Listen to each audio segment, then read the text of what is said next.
Oi você, aqui é a Priscila, às vezes Pri, às vezes Sila, e você tá no Bravata Literária. Então já fica à vontade e pega o seu café pra gente conversar.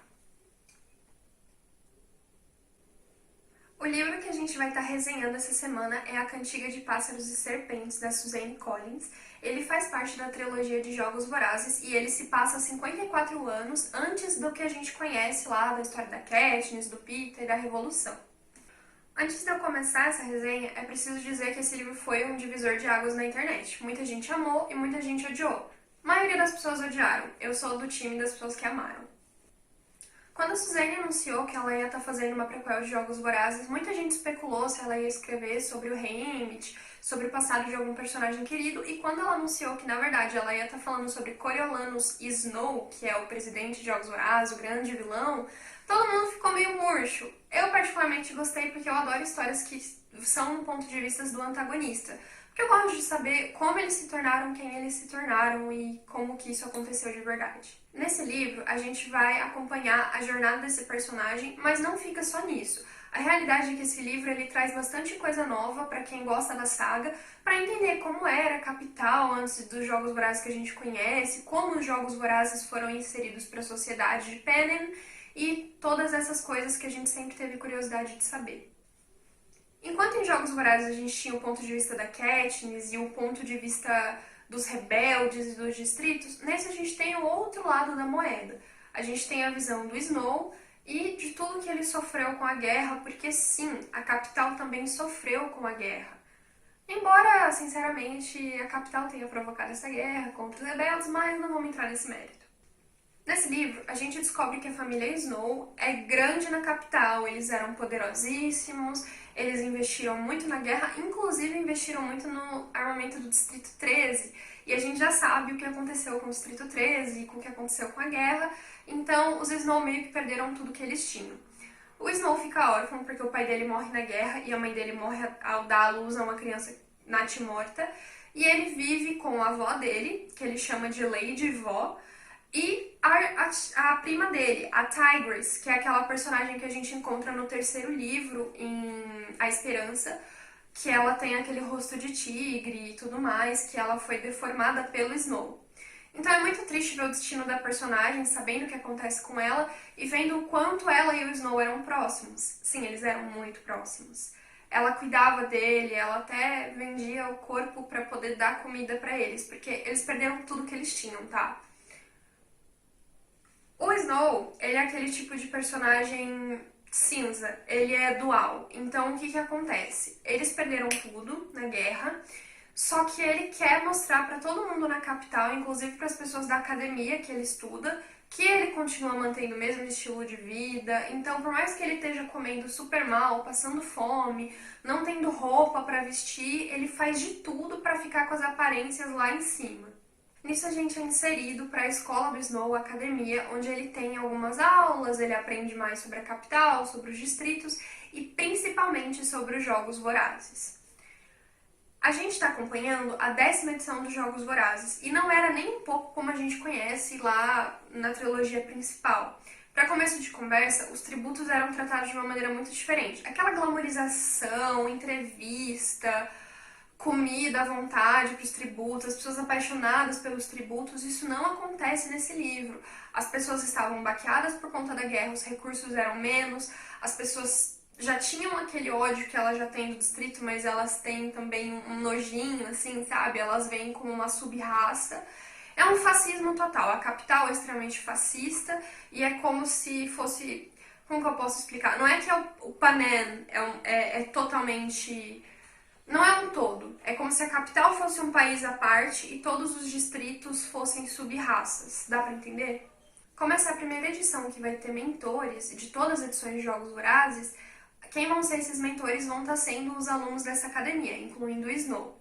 Quem vai estar supervisionando tudo isso vai ser o reitor Highbottom, que foi ele que criou os Jogos Vorazes, e a doutora Gowne, que é uma cientista maluca que fica fazendo bestantes pela capital e também gosta de torturar os alunos de vez em quando. Nesse processo vai ter um sorteio para escolher quem vai ser o mentor de qual distrito, e como a gente já sabe, os distritos mais próximos da capital, ou seja, 1, 2, 3 e 4, eles são mais beneficiados, mais benquistos do que os distritos lá perto do 12, por exemplo, que é o menos, ele é o menos do menos. Então, ok, o Snow já tem aquela mente completamente louca por poder e é muito interessante, um adendo. O personagem, como eu havia dito, ele é muito cinza, então ele tem muitos sentimentos conflitantes. Ao mesmo tempo que ele quer fazer uma ação que ele acha que é boa, ele acaba fazendo aquela ação por ganho próprio, embora ele tente dizer que não. É um conflito muito interessante da gente observar. Nesse processo, ele acaba tirando a garota do Distrito 12, chamada Lucy Gray. A Lucy Gray é uma personagem muito diferente, eu amei ela, sério, eu amei muito ela. E eu vi que muita gente não gostou dela, mas paciência, né? Gosto é gosto. A Lucy Gray já faz uma cena na colheita, ela, enfim, canta, a gente descobre que ela é uma ótima cantora, ela tem um visual super diferente, meio circense. E aí o Snow acaba gostando dela, porque na hora que ele descobre que ele pegou o Distrito 12, ele fica ultrajado, tipo, como assim um Snow pegando o Distrito 12? Mas quando ele vê que ela chamou atenção logo na colheita, ele já gosta mais dela.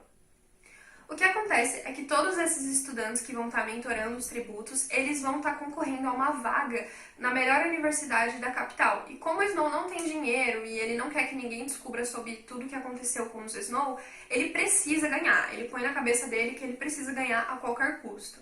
Os tributos, eles são tratados bem diferentes do que a gente conhece na trilogia principal. Então não tem aquela glamorização, aquelas pessoas todas fãs daqueles tributos.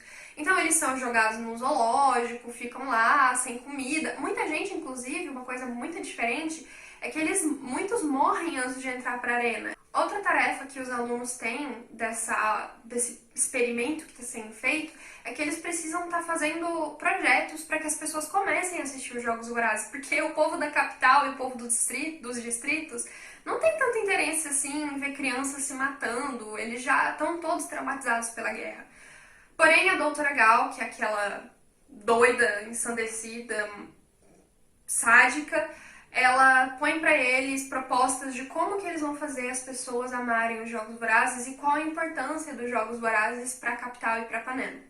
Isso é uma coisa muito interessante, porque quando a gente vê o primeiro filme ou lê o primeiro livro, a gente fica se perguntando, nossa, mas como chegou a esse ponto? Essas pessoas não estão vendo o que eu estou vendo? E aí nesse livro a gente descobre que não foi sempre assim. Nem todos os alunos acham que os Jogos Vorazes deviam acontecer. Muitos deles são até contra isso. Mas a capital não dá escolha pra ninguém. É um fascismo, é uma ditadura. Então, ou você obedece, ou você obedece. Nisso a gente também conhece um personagem muito interessante, que na verdade foi um dos personagens que eu mais gostei desse livro, que é o Sejanus, que ele é um personagem que ele vem do Distrito 2, mas como o pai dele é muito rico e fez muitas benfeitorias pra guerra pra capital, eles acabaram se mudando pra lá, e ele é considerado como se fosse alguém da capital, embora ele nunca se sinta assim. Então, é claro, o personagem vai vendo tudo o que está acontecendo com os distritos e ele é dos distritos, então ele vai tendo um conflito interno, ele começa a militar, é bem legal o processo desse personagem.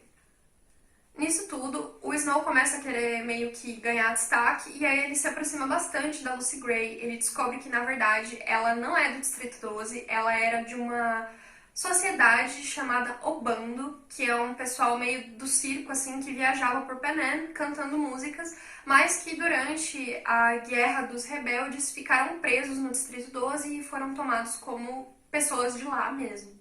Isso faz ele ter mais interesse por ela e eles começam a ter uma relação muito estranha.